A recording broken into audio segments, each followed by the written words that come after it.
আসসালামু আলাইকুম, কেমন আছেন সবাই? আশা করি ভালো আছেন। তো আবারও চলে আসলাম আমার ইউটিউব চ্যানেলে নতুন ভিডিও নিয়ে। আপনার চ্যানেলে স্বাগতম জানাই।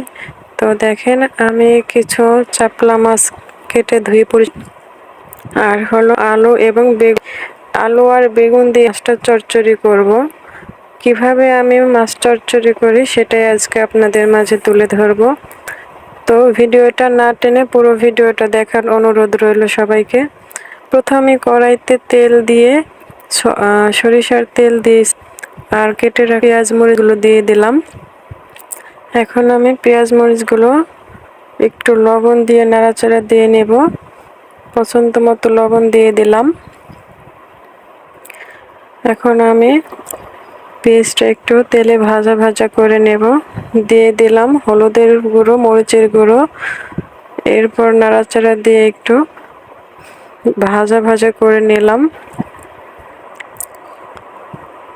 এখন আমি কেটে ধুয়ে রাখা বেগুন আর আলুটা দিয়ে দেব। সবগুলো দিয়ে দিলাম।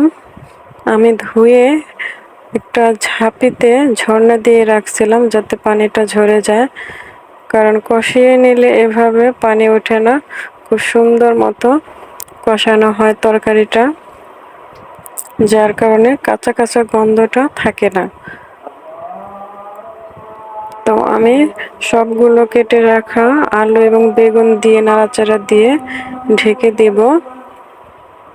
আমি মাটির চুলাতে রান্না করি, আর মাটির চুলাতে যে কোনো তরকারি খুবই সুস্বাদু হয়। আর ছোট মাছের চচ্চড়ি যদি হয় তাহলে তো কথাই নেই। আমরা যেটা গ্রামে বলে থাকি পোড়া পোড়া তরকারি, তো এই পোড়া পোড়া তরকারিটা খেতে কিন্তু খুবই সুস্বাদু হয়।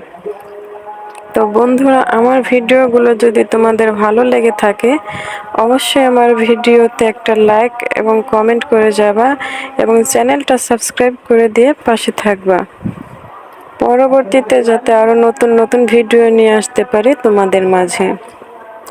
তো এখন আমি বেগুন আর আলুটা কষিয়ে পরিমাণ মতো পানি দিয়ে নিলাম। এখন আমি এটা চামচ দিয়ে ভালো করে নেড়ে ঢেকে দেব।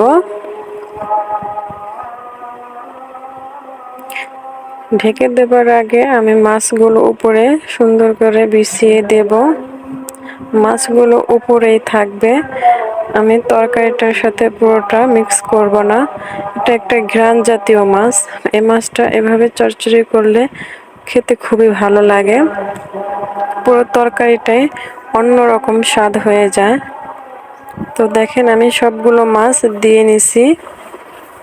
এখন আমি এগুলো চামচ দিয়ে ভালো করে হালকা চাপ দিয়ে ঝোলের ভিতরে দেব যাতে সিদ্ধ হয় এবং পুরো তরকারিটাতে মাছের ঘ্রাণ হয়।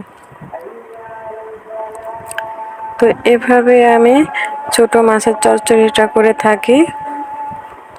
আর আমি দিয়ে দেব বাড়ির বাগান থেকে বিলাতি সসপাতা নিয়ে এসেছি, সেগুলো আমি কেটে ধুয়ে রাখছি কুচি কুচি করে। এটা এখন আমি তরকারির উপর দিয়ে দেব সবগুলো। তো দেখেন, আপনাদের যদি সসপাতাটা না দিতে পারেন তবুও কিন্তু এভাবে পোড়া পোড়া করে চচ্চড়িটা করলে খেতে খুবই ভালো লাগবে। তো বন্ধুরা দেখেন, আমি এভাবে আমার ছোট মাছের চচ্চড়িটা করে ফেললাম। দেখতে খুবই ভালো লাগছে এবং খেতেও কিন্তু খুব মজা লাগে। তো খুব কষ্ট করে এক হাত দিয়ে আমি মোবাইল হাতে নিয়ে ভিডিও করি তোমাদের জন্যই। অবশ্যই আমার চ্যানেলটাতে সাবস্ক্রাইব করে দেবা। আসসালামু আলাইকুম, সবাই ভালো থাকবেন।